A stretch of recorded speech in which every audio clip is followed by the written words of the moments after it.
আদমশুমারি গণনায় হায়াতের সংখ্যার দিকে নজর দিলে দেখা যায় সাধারণ পাবলিক গ্রামের মধ্যে তালাশ করলে এখনো 120 বছর 30 বছরের বুড়া পাওয়া যায়, কিন্তু ডাক্তারদের মধ্যে 120 বছর 30 বছর হায়াত পাইছে এমন ডাক্তারের সংখ্যা খুব কম। হায়াতের মালিক কে? এই মুখ খুলে বলেন মুসলমান, হায়াতের মালিক কে? আল্লাহ। এই জন্য আমরা আখিরি মোনাজাত পর্যন্ত থাকবো ইনশাআল্লাহ। আমি আপনাদের সামনে বেশি কথা বলবো না, অল্প সময় আলোচনা করবো ইনশাআল্লাহ। এরপরে আজকের প্রধান অতিথি জনাব হযরত মাওলানা মহিউদ্দিন জিহাদি সাহেব হুজুর অত্যন্ত গুরুত্বপূর্ণ আলোচনা শোনাবেন। হুজুর আমাদের মাঝে উপস্থিত হয়ে গিয়েছেন। আপনারা আলহামদুলিল্লাহ বলেন।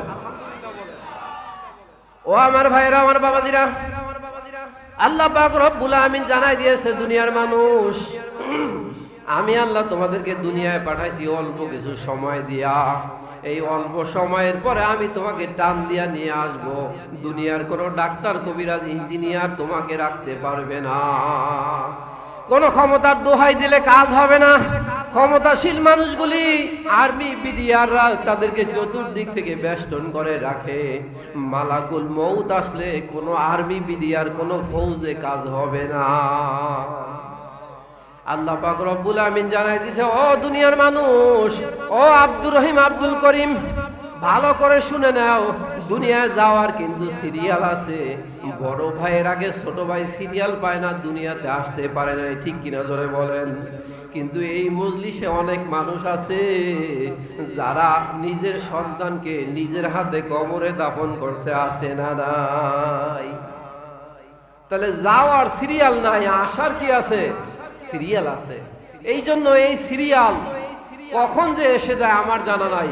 আল্লাহ পাক আমাদেরকে মৌতের জন্য প্রস্তুতি নিয়ে কামেল ইমানদার হয়ে দুনিয়ার থেকে যাওয়ার তৌফিক দান করুক। জোরে বলেন আমিন, আরো জোরে বলেন আমিন। আমি আর ভূমিকা দীর্ঘায়িত করব না। আমি পবিত্র কালামুল্লাহ শরীফের থেকে একটা পরিচিত সূরা, আপনাদের আমাদের সকলের পরিচিত একটা সূরা আমি তেলাওয়াত করেছি। অন্যান্য উলামায়ে কেরামরা কোরআন শরীফের ভিতরের থেকে দেখছি তেলাওয়াত করে, আমরা পাবলিক ওগুলি আমরা অনেকটাই জানি না।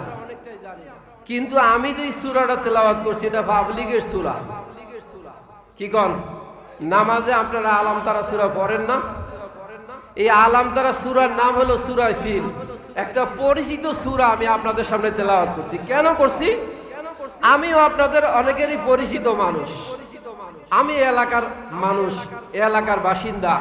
অনেকে ওয়াজে বসে নাই, দূরের থেকে চলে যাইতেছে। কি কারণ জানেনি? কয় এ দিয়ে আমাকে এলাকার হুজুরে বহাইছে, এলাকার হুজুরে বহাইছে, পরিচিত হুজুর, হেরে তো আমরা আগে থেকেই দেখছি। তো দূরের তো না হুজুর আনলে হের বয়ান আমরা শুনবো, এই জন্য উনি চলে যায়। আমি আপনাদের কাছে বলি, কোরআন কার? হাদিস কার? আল্লাহর নবীর। কোরআন এবং হাদিসের থেকে কথা যদি এলাকার মানুষের সহি কথা বলে তাহলে আমরা কি শুনবো? কথা বলেন, শুনবো?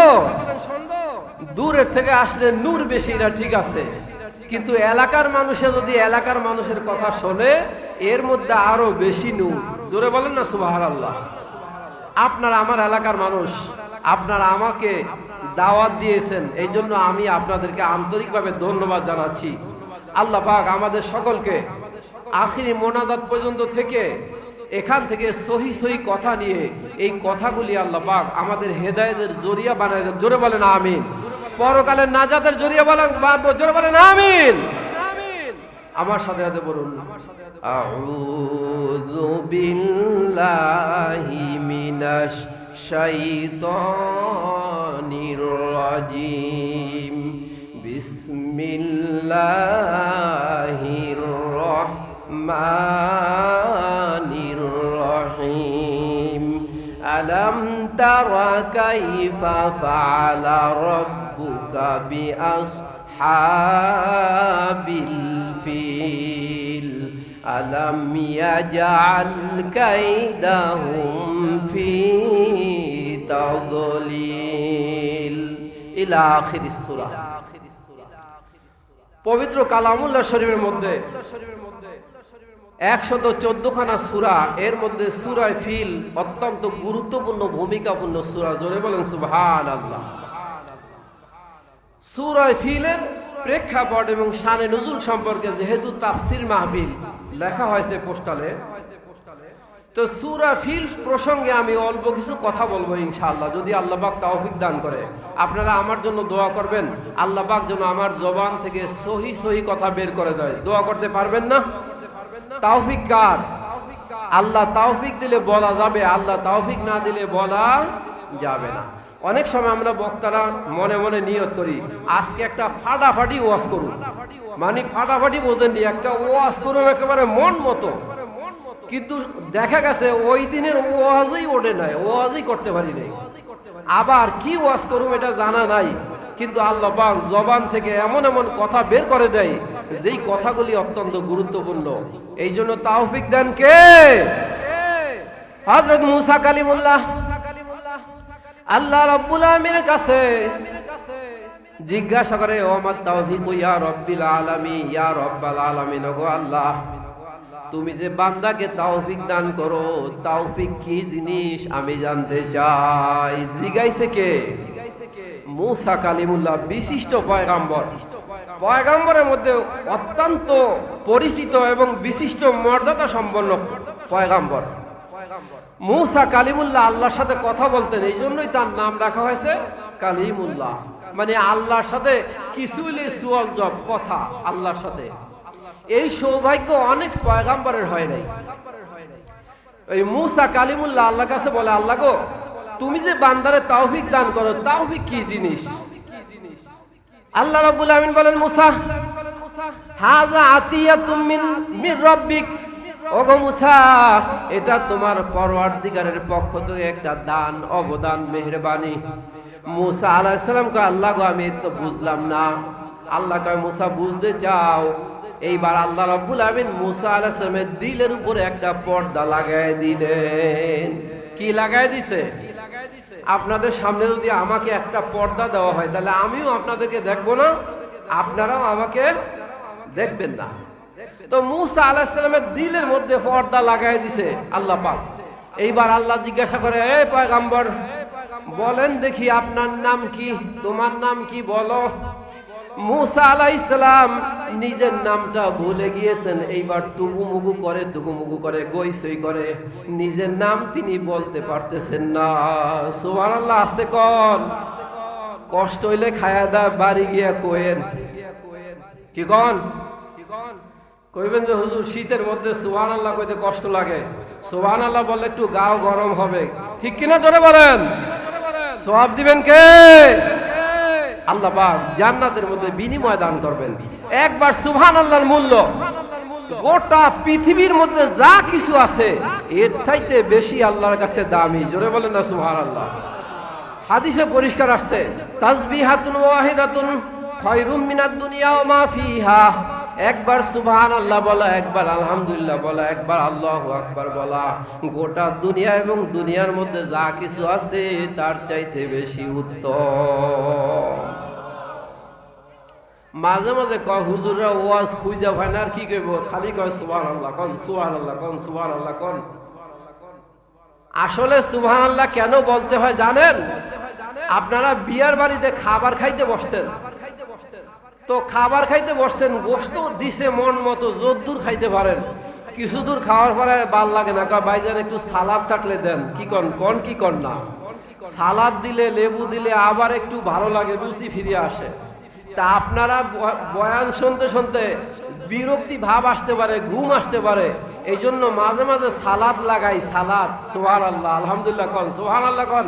একবার জোরে চিল্লা আল্লাহু আকবার বলেন, আল্লাহু আকবার। রাসূলুল্লাহ সাল্লাল্লাহু আলাইহি ওয়াসাল্লাম বলেছেন, হযরত মুসা কালিমুল্লাহ এবার নাম বলতে পারেন না। আল্লাহ জিজ্ঞাসা করে, পয়গম্বর ব্যাপার কি? নাম জিজ্ঞাসা করার পরে কেন বলেন না? মুসা আলাইহিস সালাম কয়, আল্লাহ গো কেন যে বলতে পারি না তা তোই জানি না। আমি তো চেষ্টা করতেছি বলার জন্য, কেন যে পারি না তাই তো জানি না। অনেকক্ষণ পরে আল্লাহ পাক রব্বুল আমিন মুসা আলাইহিস সালামের দিলের পর্দাটা উঠায় দিলেন। এইবার জিজ্ঞাসা করলেন, পয়গম্বর বলেন তো আপনার নাম কি? মুসা আলাইহিস সালাম কয়, আল্লাহ গো, আমার নাম তো মুসা কালিমুল্লাহ।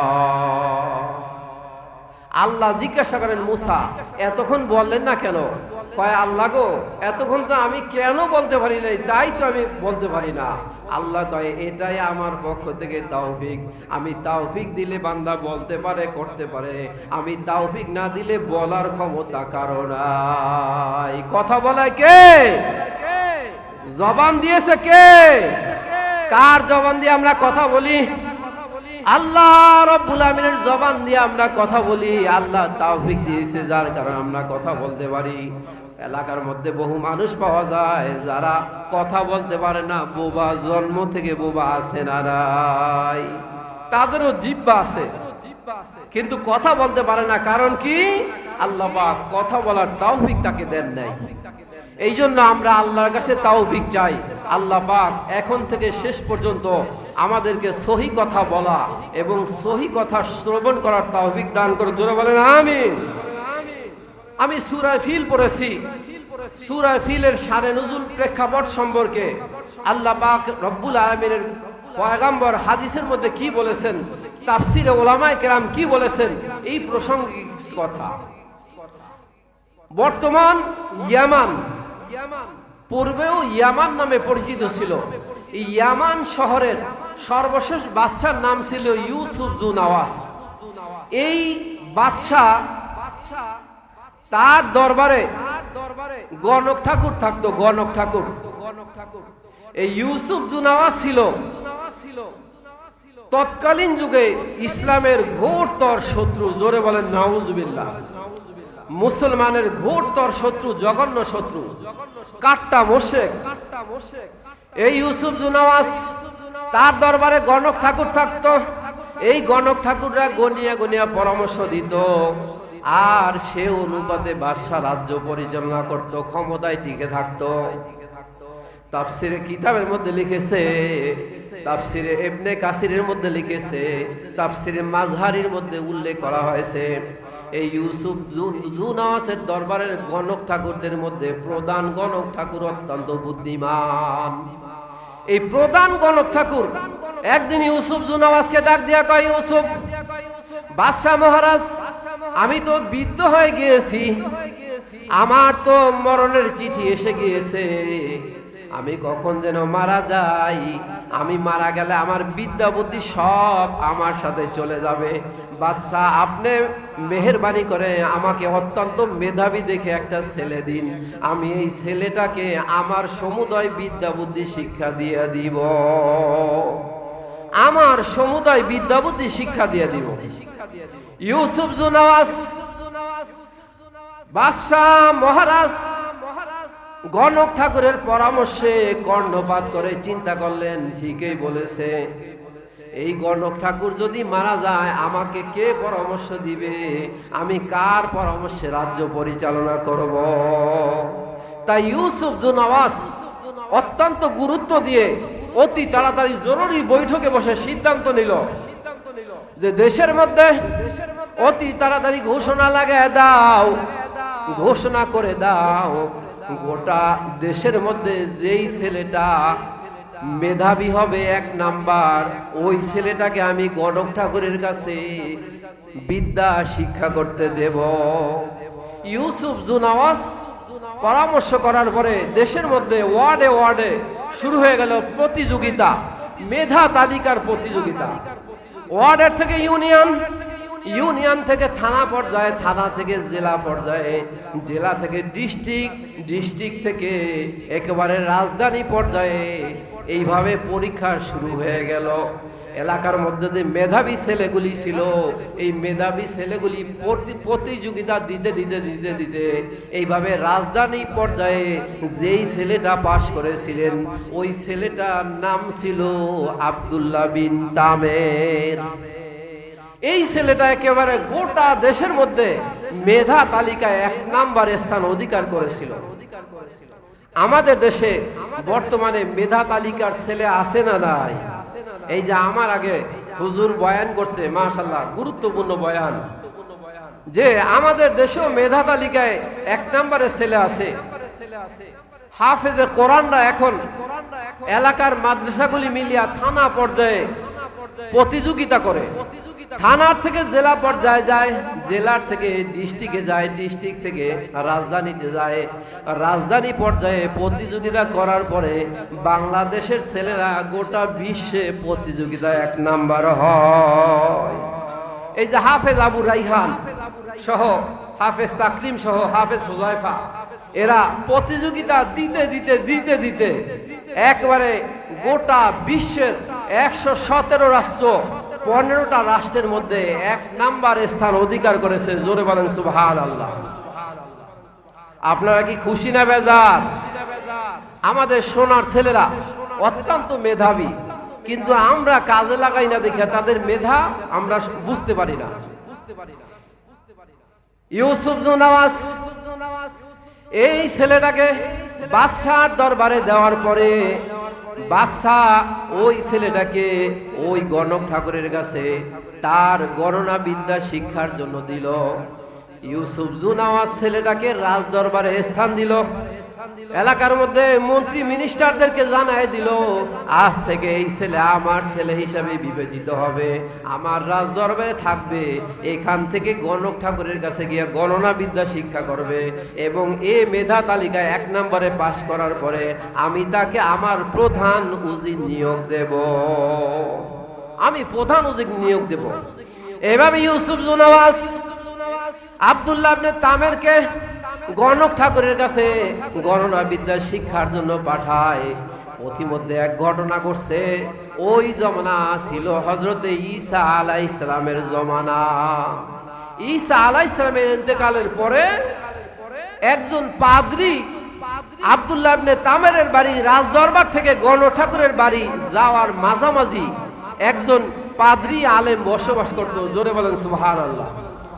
এই আলেম সাহেব একদিন ঘরের মধ্যে কুঁড়ে ঘরের মধ্যে বসবাস করে। আলেম সাহেব সকালবেলা ইনজিল কিতাব গুনগুন করে তেলাওয়াত করতেছে। ছেলেটা রাস্তার পার দিয়া যায়, অমনি কানের মধ্যে একটা তেলাওয়াতের আওয়াজ আসলো, খুব মনে ভালো লাগলো। ছেলেটা একটু আগায় দেখতে পাইলো এই ঘরের মধ্যে কি যেন একটা তেলাওয়াত করতেছে। ছেলেটা গিয়া সেখানে বসার পরে দেখলো তেলাওয়াত এত মজা লাগতেছে, এত মধুর লাগতেছে, মনে হয় যে অন্তরটা কারিয়া নিয়ে যাচ্ছে। জোরে বলেন সুবহানাল্লাহ। এটা আসমানি কিতাবের তেলাওয়াত। জোরে বলেন না সুবহানাল্লাহ। আসমানি কিতাব যত সুন্দর, তার তেলাওয়াত তত সুন্দর। আপনারা উলামায়ে কেরামদের মুখে শুনেছেন, আল্লাহর একজন পয়গম্বর ছিল হযরত দাউদ আলাইহিস সালাম। এই দাউদ আলাইহিস সালাম আসমানি কিতাবের তেলাওয়াত করতেন। পাহাড় পর্বত আকাশ পাতাল তার সাথে তেলাওয়াতে তাল মিলায় তেলাওয়াত করতে থাকতো। কাফের বেঈমানরা ইসলাম গ্রহণ করত না, ইসলামের বিরোধিতা করতে থাকতো। নবীজি মাগরিবের নামাজে সূরা তুর তেলাওয়াত করতেছেন। হযরত জুবাইর ইবনে মুতঈম রাদিয়াল্লাহু তাআলা আনহু কাজ দিয়া যাচ্ছে, এমন অবস্থায় তেলাওয়াত শুনিয়া জুবাইর দেখতে পাইলো এই তেলাওয়াতটা তো ভালো, এই তেলাওয়াতটা তো মধুর, মনে হয় যেন অন্তরটা কারিয়া নিয়া যাইতেছে। জোরে জোরে বলেন সুবহানাল্লাহ। অন্তরটা কেমন যেন কারিয়া নিয়া যাচ্ছে।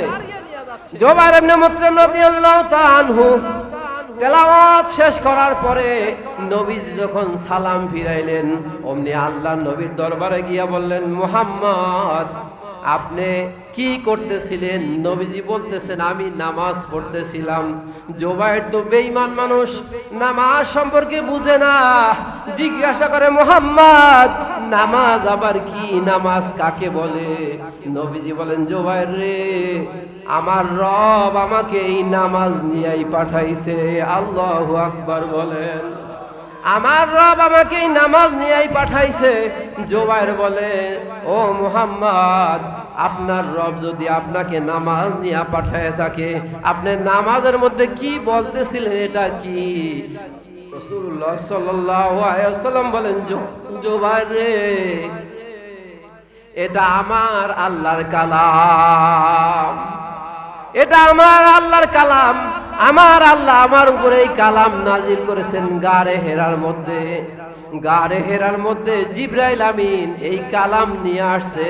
জোবায়ের, এটা দুনিয়ার কোনো মানুষের কথা নয়, এটা আমার রবের কালাম। জোবায়ের রাদিয়াল্লাহু তাআলা কসম করে বলে, মুহাম্মদ, আমি দুনিয়ার জীবনে জন্মের পর থেকে বহু কবির কবিতা শুনলাম, বহু কবির কবিতা, উপন্যাসের উপন্যাস শুনলাম, কিন্তু আপনার তেলাওয়াতের মধ্যে এই মজা আমি দুনিয়ার কোথাও পাই নাই। আমার বিশ্বাস হয়ে গিয়েছে এটা অবশ্যই আল্লাহ রব্বুল আমিনের কালাম। আমি সাক্ষী দিলাম আপনি সত্যি নবী। আপনার হাতে আমাকে হাত দিয়া পড়ায় দেন, লা ইলাহা ইল্লাল্লাহু মুহাম্মাদুর রাসূলুল্লাহ। জুবায়ের ইবনে মুতইম রাদিয়াল্লাহু তাআলা আনহু কোরআন শরীফ শুনিয়া মুসলমান হয়ে গিয়েছে। কারণ কোরআন শরীফ আল্লাহর কালামের তেলাওয়াত করতেছেন কে? যার উপরে স্বয়ং কোরআন নাজিল হয়েছে তিনিই তেলাওয়াত করতেছেন। শুধু নবীদের তেলাওয়াতই না, রাসূলুল্লাহ সাল্লাল্লাহু আলাইহি ওয়াসাল্লাম হযরত আয়েশা সিদ্দিকা রাদিয়াল্লাহু তাআলা আনহাকে নিয়ে একদিন ঘরের বাইরে বের হলেন। এমত অবস্থায় আল্লাহ নবী শুনতে পাইলেন আল্লাহর নবীর এক সাহাবী কোরআন তেলাওয়াত করতেছে, অন্যান্য সাহাবীরা বৈশা বৈশা শুনতেছে। জোরে বলেন না সুবহানাল্লাহ। নবীজি আয়েশা সিদ্দিকাকে নিয়ে মজলিসের এক কোনায় গিয়া তেলাওয়াত শুনতে আরম্ভ করলেন। আল্লাহ নবী তেলাওয়াত শুনতে শুনতে আল্লাহ নবী কিছুক্ষণ পরে চোখ দিয়া ঝরঝর করে পানি ছেড়ে দিলেন। উম্মাহাতুল মুমিনিন উম্মুল মুমিনিন হযরত আয়েশা সিদ্দিকা রাদিয়াল্লাহু তাআলা আনহা জিজ্ঞাসা করলেন, নবী গো, কাঁদেন কেন? নবী আলাইহিস সালাম বলেন, আয়েশা, আমার এটা কোনো দুঃখের কান্দন নয়, এটা একমাত্র সুখের কান্না। জোরে বলেন সুবহানাল্লাহ। আমার আল্লাহ আমার উপরে কোরআন নাজিল করেছেন। আমার উম্মতের মধ্যে আল্লাহ এমন মানুষ সৃষ্টি করেছেন যেই মানুষের তেলাওয়াত শুনলে অন্তরটা কেমন যেন কারিয়া নিয়ে যায়। হযরত সালেম রাদিয়াল্লাহু তাআলা তেলাওয়াত করতেছিলেন। এই সাহাবীর তেলাওয়াত অত্যন্ত মন মুগ্ধকর তেলাওয়াত ছিল। জুবায়ের ইবনে মুতইম সহ এই কোরআনের তেলাওয়াত শুনিয়া আরবের অনেক মানুষ মুসলমান হয়ে গিয়েছে। বর্তমান বিশ্বের মধ্যে আল্লাহ রব্বুল আমিনের কালামের তেলাওয়াত শুনিয়া শুনিয়া কাফের বেঈমানরা জায়গায় জায়গায় দলে দলে ইসলাম কবুল করতেছে। ঠিক কিনা? জোরে বলেন। আল্লাহ পাক রব্বুল আমিনের এই কালাম বড় দামি। এই কালাম এত দামি, আমার আল্লাহ কোরআন শরীফের মধ্যে ওয়াজ করেন, লাউ আনজালনা হাযাল কুরআনা আলা জাবাল লা রাআইতাহু খাশিয়াম মুতাসাদ্দিয়াম মিন খাশিয়াতিল্লাহ। আমার এই কালাম আমি পাহাড়ের উপরে নাজিল করতে চেয়েছিলাম। ফা বাইনা ইয়াহমিলনাহা, পাহাড় বলেছেন, আল্লাহ গো, তোমার এই কালামের ওজন এত বেশি, তোমার এই কালাম এত ভারী, আমরা পাহাড় তোমার কালামের ভার সহ্য করতে পারবো না। আল্লাহু আকবার। তোমার এই কালামের ভার আমরা সহ্য করতে পারবো না। ও আল্লাহ, তুমি যদি আমাদের উপরে এই পাহাড়ের উপরে কোরআন নাজিল করো, তোমার কোরআনের ওজনের কারণে আমরা পাহাড় ধূলিসাৎ হইয়া জমিনের সাথে মিশে যাব। এরপরে আল্লাহ পাক বলেন, আমি জমিনের কাছেও এই কোরআন নাজিল করার জন্য চেয়েছিলাম, জমিন অস্বীকার করেছে, আল্লাহ তোমার এই কালামের ভার আমরা সহ্য করতে পারবো না। এরপরে আল্লাহ পাক রব্বুল আমিন মানুষের কাছে প্রস্তাব দেওয়ার পরে আল্লাহ পাক রব্বুল আমিন বলেন, এই মানুষ আমার এই কালাম গ্রহণ করে নিয়েছে। জোরে বলেন সুবহানাল্লাহ। এখন বর্তমান বিজ্ঞানের যুগ, একটা মেমোরির মধ্যে গোটা পৃথিবী আটকানো যায়, কিন্তু মানুষের দিমাগের মধ্যে আল্লাহ পাক এত কুদরত দিয়েছেন, এর চাইতেও বেশি পাওয়ার আমাদের এই সোনার ছেলেদের মধ্যে। জোরে বলেন সুবহানাল্লাহ। আমরা কোরআন শরীফ পড়ি, এখন পড়ি কিছুক্ষণ পরে ভুলে যাই, কিন্তু হাফেজ সাহেবরা 30 পারা কোরআন শরীফ তাদের সিনার মধ্যে আছে না নাই? আল্লাহ পাক রব্বুল আমিন হাফেজ সাহেবদের সিনার মধ্যে কোরআন শরীফ হেফাজত রেখেছেন। এই কোরআন হেফাজতের জিম্মাদারি আমার আল্লাহ নিজেই নিয়ে নিয়েছেন। ইন্না নাহনু নাযালনা যিকরা ওয়া ইন্না লাহু লাহাফিজুন। আমি এই কোরআন নাজিল করেছি, আমার এই কোরআন আমি হেফাজত করব। জোরে বলেন সুবহানাল্লাহ। তাফসীরের কিতাবে লেখছে আল্লাহ পাক রব্বুল আমিন আসমান থেকে 104 খানা কিতাব নাজিল করেছেন। এই 104 খানা কিতাবের মধ্যে 4 খানা কিতাব ছিল সবচাইতে বড়। এই কিতাবগুলি সম্পর্কে কোরআন ছাড়া যত কিতাব পূর্ব যুগে ছিল এই কিতাবগুলি সম্পর্কে আমার আল্লাহ বলেছেন উস্তুফিজু মিন কিতাবিল্লাহ, তোমরা আমার কিতাবের হেফাজত করো। কিন্তু কোরআন শরীফের হেফাজতের জিম্মাদারি নিজে নিয়েছেন কে? আল্লাহ নিজে নিয়েছেন। কোন বান্দা এটা পরিবর্তন করতে পারবে না। আপনাদের কষ্ট হচ্ছে? একটু জিকির করেন লা ইলাহা ইল্লাল্লাহ, লা ইলাহা ইল্লাল্লাহ, লা ইলাহা ইল্লাল্লাহ, লা ইলাহা ইল্লাল্লাহ, লা ইলাহা ইল্লাল্লাহু মুহাম্মাদুর রাসূলুল্লাহ। কোরআনের হেফাজতের জিম্মাদার কে? স্বয়ং আল্লাহ। এই জন্য গোটা পৃথিবীর কোরআন শরীফ একত্রিত করলে সব কোরআন শরীফ একটা নক্তা পর্যন্ত পরিবর্তন পাবেন না। কিন্তু গোটা পৃথিবীতে তাওরাত, জবুর, ইনজিল এগুলি যারা অনুসারী আছে এগুলিকে যদি একত্রিত করা হয়, এক দেশের তাওরাতের সাথে আর এক দেশের তাওরাতের মিল নাই, এক দেশের ইনজিলের সাথে আর এক দেশের ইনজিলের মিল নাই। কিন্তু গোটা পৃথিবীর কোরআন শরীফ একসাথে করলে সব মিল, একটা নক্তায় কোনো পরিবর্তন নাই। কারণ কি জানেন? এটার হেফাজত করতেছেন কে? আল্লাহ। আল্লাহ পাক রব্বুল আমিন নিজেই কোরআনের হেফাজত করছেন। কোরআনে কারিমের মধ্যে আমার আল্লাহ বলে দিয়েছেন এই কোরআন শরীফ যদি আল্লাহর পক্ষ থেকে না হইতো, এই কোরআন শরীফ যদি আল্লাহর পক্ষ থেকে না হইতো এর মধ্যে বহু মতানৈক্য দেখা দিত। কিন্তু কোরআন শরীফ একমাত্র আল্লাহর পক্ষ থেকে এসেছে, যার কারণে আল্লাহ নিজে হেফাজত করতেছেন। এই কোরআন শরীফ পরিবর্তন করার ক্ষমতা দুনিয়ার কোনো মানুষের নাই।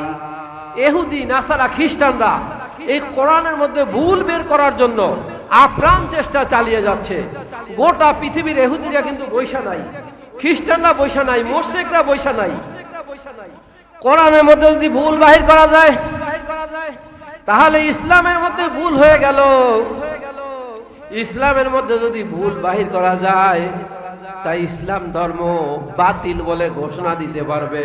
এই জন্য গোটা পৃথিবীর ইহুদিরা বড় বড় দার্শনিক পণ্ডিত, যারা বড় বড় বুদ্ধিমান বলে দাবি করে, যারা দুনিয়া সম্পর্কে অত্যন্ত চতুর, এই মানুষগুলি কোরআনের মধ্যে ভুল বের করার জন্য আপ্রাণ চেষ্টা করতেছে। কিন্তু যত চেষ্টাই করুক কোরআন শরীফের মধ্যে কোনো ভুল নাই। আমার আল্লাহ কোরআন শরীফের শুরুতে জানাই দিয়েছে আলিফ লাম মিম যালিকাল কিতাবু লা রাইবা ফি। কোরআন শরীফের মধ্যে আল্লাহ জানাই দিয়েছে আলিফ লাম মিম যালিকাল কিতাবু লা রাইবা ফি। এটা এমন কিতাব যেই কিতাবের মধ্যে কোনো সন্দেহ নাই। সন্দেহ তো দূরের কথা, সন্দেহের কোনো অবকাশই নাই। কোরআন শরীফের মধ্যে কোনো ভুল নাই। কেউ যদি কোরআন শরীফে ভুল বের করতে চায় সে নিজের মস্তিষ্ক নষ্ট করবে, কিন্তু কোরআনের মধ্যে ভুল বের করতে পারবে না। আমার আল্লাহ রাব্বুল আমিন নিজেই কোরআন শরীফে হেফাজত করতেছেন। আল্লাহ রাব্বুল আমিন এই কোরআন শরীফকে নিজেই নাজিল করেছেন। আল্লাহ পাক রাব্বুল আমিন বলেন বাল হুয়া কুরআনুম মাজিদুন ফি লাউহিম মাহফুজ। কোরআন শরীফ আল্লাহ পাক লৌহে মাহফুজ থেকে দুনিয়ার আসমানে নাজিল করেছিলেন। সেখান থেকে নবী আলাইহিস সালাতু ওয়াস সালামের জীবদ্দশায় হায়াতে জিন্দেগানিতে ওহী নাযিল হওয়ার পর থেকে নবীজির উপরে যখন যতটুকু দরকার তখন ততটুকু কোরআন শরীফ নাযিল করছেন কে? আল্লাহ। এই কোরআনের পক্ষে কারা কারা থাকবো? লিল্লাহে তাকবীর, লিল্লাহে তাকবীর। কোরআনের পক্ষে থাকলে পরকালে নাজাত পাওয়া যাবে, ঠিক কিনা জোরে বলেন। আল্লাহ রাব্বুল আলামিনের পয়গম্বর বলেন, মান কাদাহুল জান মান কাদা। রাসূলুল্লাহ সাল্লাল্লাহু আলাইহি সাল্লাম বলেন, রাসূলুল্লাহ সাল্লাল্লাহু আলাইহি সাল্লাম জানিয়ে দিয়েছেন, মান কাদা আমামাহু, যেই ব্যক্তি কোরআন শরীফকে তার সামনে রাখবে, যেই ব্যক্তি কোরআন শরীফকে মর্যাদা দান করবে, সম্মান করবে, ভালোবাসবে, মোহাব্বত করবে, আল্লাহ রাব্বুল আমিন ওই ব্যক্তিকে টানিয়া টানিয়া আস্তে আস্তে জান্নাতে পৌঁছায় দিবেন। ওই ব্যক্তিকে আল্লাহ জান্নাতে পৌঁছায় দিবেন যে কোরআনকে সম্মান করবে, কোরআনকে মোহাব্বত করবে, কোরআনকে ভালোবাসবে, কোরআন ওয়ালাকে মোহাব্বত করবে। জোরে বলেন সুবহানাল্লাহ। রাসূলুল্লাহ সাল্লাল্লাহু আলাইহি ওয়াসাল্লাম বলেন, যেই ব্যক্তি কোরআন শরীফকে পিছনে রাখবে, কোরআন শরীফকে অপমান করবে, কোরআন শরীফকে লাঞ্ছিত করবে, আমার রব আল্লাহ তাকে টানিয়া টানিয়া আস্তে আস্তে ধাক্কা লাগায়া জাহান্নামের মধ্যে ফেলে দিবে। জোরে জোরে বলেন নাউজুবিল্লাহ। কোরআনের পক্ষে থাকলে মুক্তি দিবেন কে? কোরআনের বিপক্ষে গেলে তার পরিণাম হবে আবু জেহেলের পরিণাম, তার পরিণাম হবে উতবা সাইবার পরিণাম, তার পরিণাম হবে আবু লাহাবের পরিণাম, ঠিক কিনা জোরে বলেন।